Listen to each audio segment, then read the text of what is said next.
The Eco Terrace. Reduce carbon footprint, solar panels for hot water, photovoltaic cells to generate energy, and use of sustainable materials.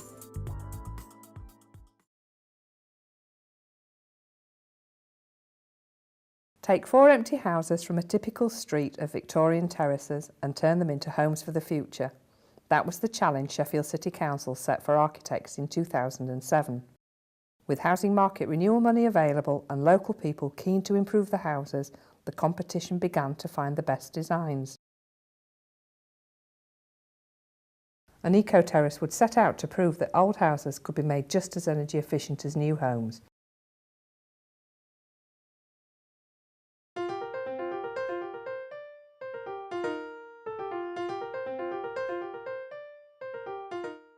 Here we are outside 83 Roby Street, which is the Eco House.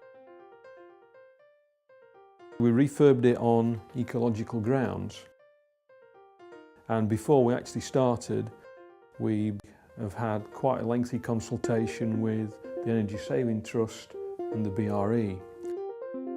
The BRE have come along and they've done thermal imagery, which basically shows heat loss. And we carried that out as well as an air permeability test before any work commenced. We've insulated the external walls. The majority of the insulation has been done internally, but because of the configuration of the existing stairs, we've had to insulate the passage externally.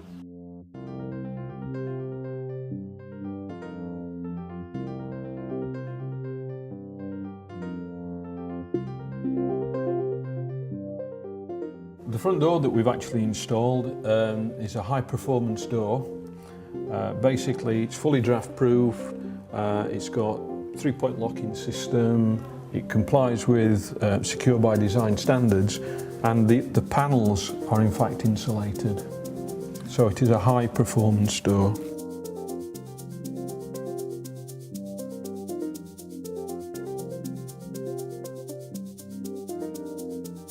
Within the Eco House we've used what we call an Eco Sill Paint, and this is an emulsion paint basically which uses natural minerals, so it's a natural coloured paint system.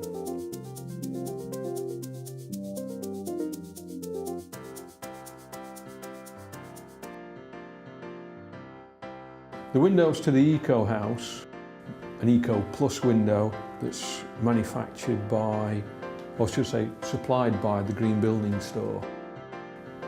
All the painting and all the preservative is hand applied, and the overall U value of the window is 1.4.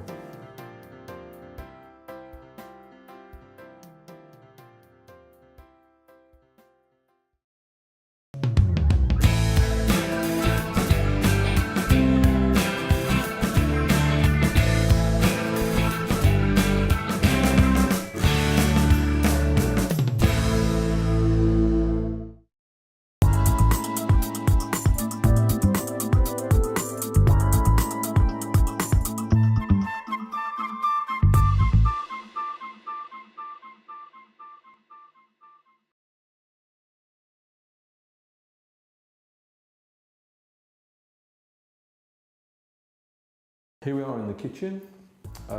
Basically what we've got here is the insulation as before. We've got the Kingspan K18 board on the outside walls and returned on the nib to the passage to reduce cold bridging. In here we've had to replace the floor. This is a concrete floor. We actually found that the existing floor was very thin and didn't have a DPM, so we've put in a new concrete insulated floor. We've installed a new kitchen in here which has got an oak worktop and oak doors from an FSC source. We've compromised a little bit on the eco theme in that what we've actually done is used standard carcasses. Reasoning behind that is that we're looking at what the normal man in the street would do.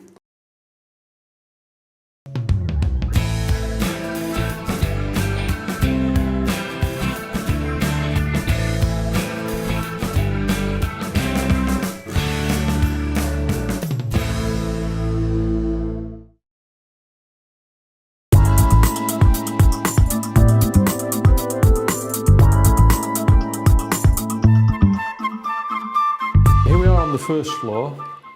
Basically, as before, we've insulated the walls and the return nibs. What we've done in this particular house is install a mechanical ventilation heat recovery system, and this boxing actually hides the air supply that goes down to the lounge.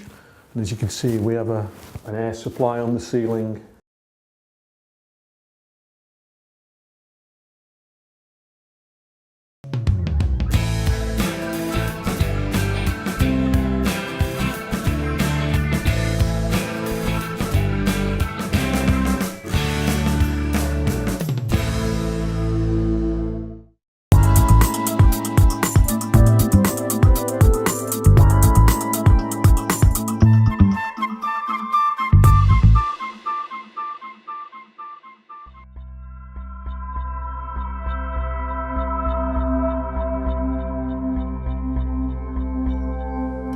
Dual flush toilet system.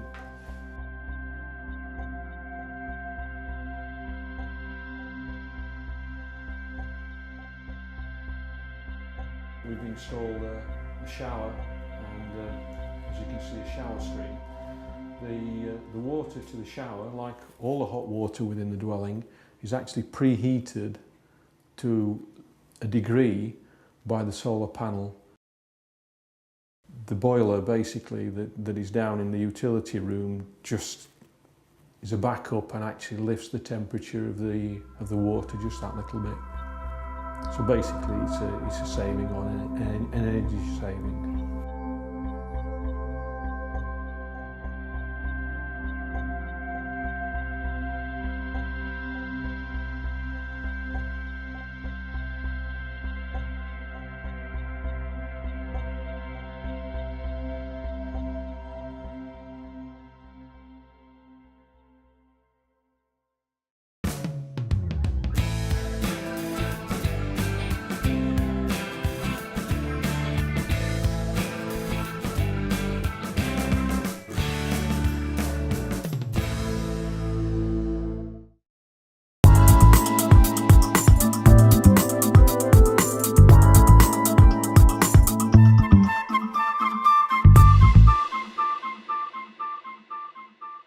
We're up in the attic space of the eco house. We ended up stripping the roof covering and renewing the front elevation with new Welsh slate and the rear elevation with salvaged slates. We installed a breathable felt on the roof. The original dwellings had no insulation either. We've retained the existing Velux window. We've had to create accessible areas within the roof space for the high-tech equipment that's gone in. This particular unit brings air from the outside through the unit and distributes it to the bedrooms and to the lounge. It extracts the air from the kitchen and the bathroom, and basically within this unit there is a system where the heat is taken out of the extract air and transferred to the inlet air so that any fresh air is pre-warmed. There are various filters within the unit that need to be cleaned on a regular basis. They're just basically taken out and washed in water.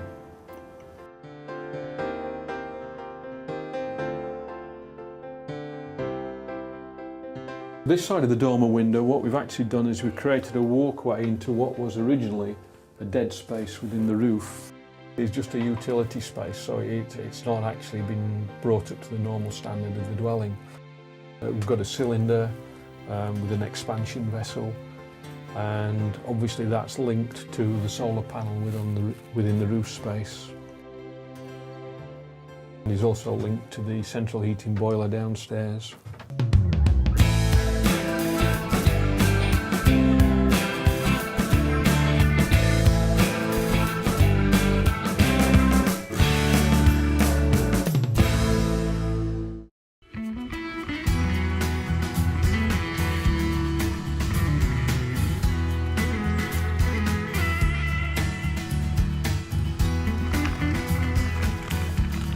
If you go to an insulation merchant, you're likely to be offered something like this, which is plasterboard bonded to a plastic insulation. Very easy to use, comes in 8 foot by 4 foot, 2.4 by 1.2 metres boards, and it is usually fixed to the walls simply with adhesive and a few screws. Very easy to fix, plaster over, and you can multiply the insulation value of those walls probably by 5 or 6 times compared with what it is at the moment. That takes it to an insulation value even better than a insulated cavity wall. However, it's made of petrochemicals. It's made from crude oil, and it's very high in embodied energy, in the energy used to manufacture and process it. So you may want to look at what the alternatives are. So if you come through, I'll show you the alternatives.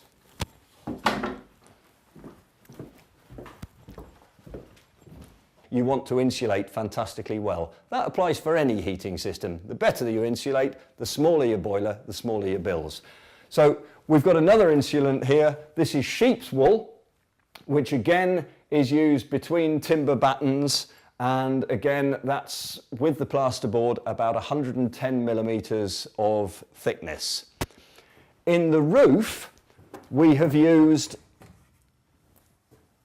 recycled newspaper, which is all from recycled newspaper. It's treated with a chemical called boron, which makes it resist fire and insect attack, and makes rodents unwilling to sleep in it.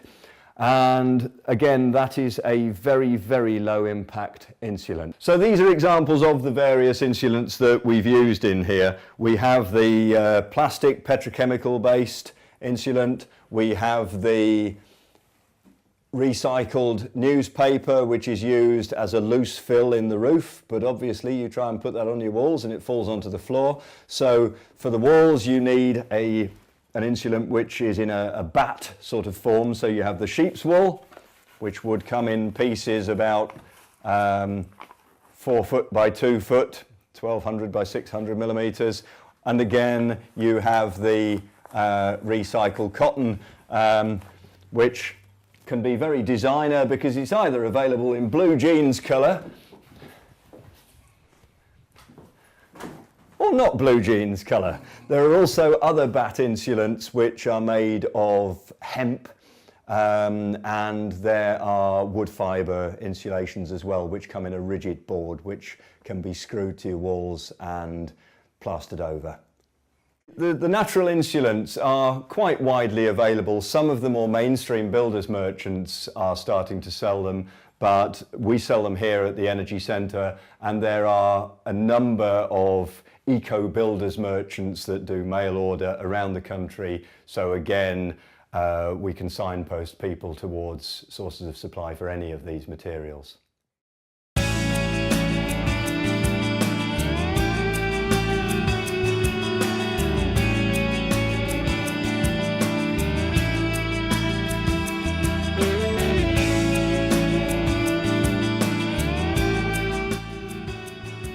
On the rear garden of number 83, the Eco House, we've levelled off the garden as much as possible.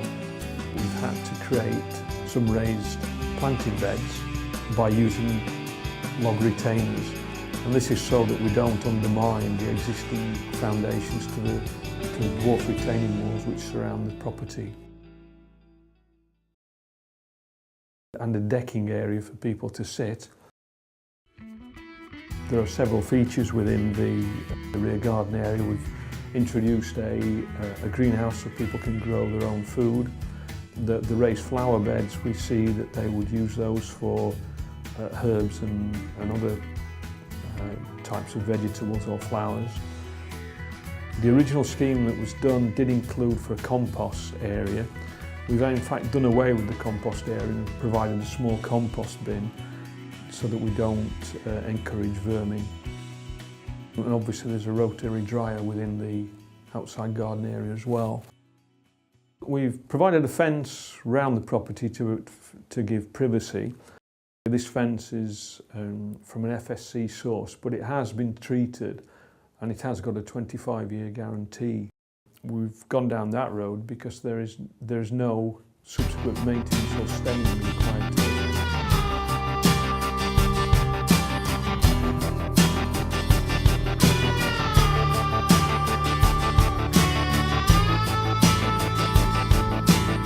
I think we've done fantastic work with the East Regen team in the area, and I think once people see what's being done, and that's going to make the biggest difference, that people can see that something's being done and they can look at the houses as they're being improved, and I think that's going to make the biggest difference.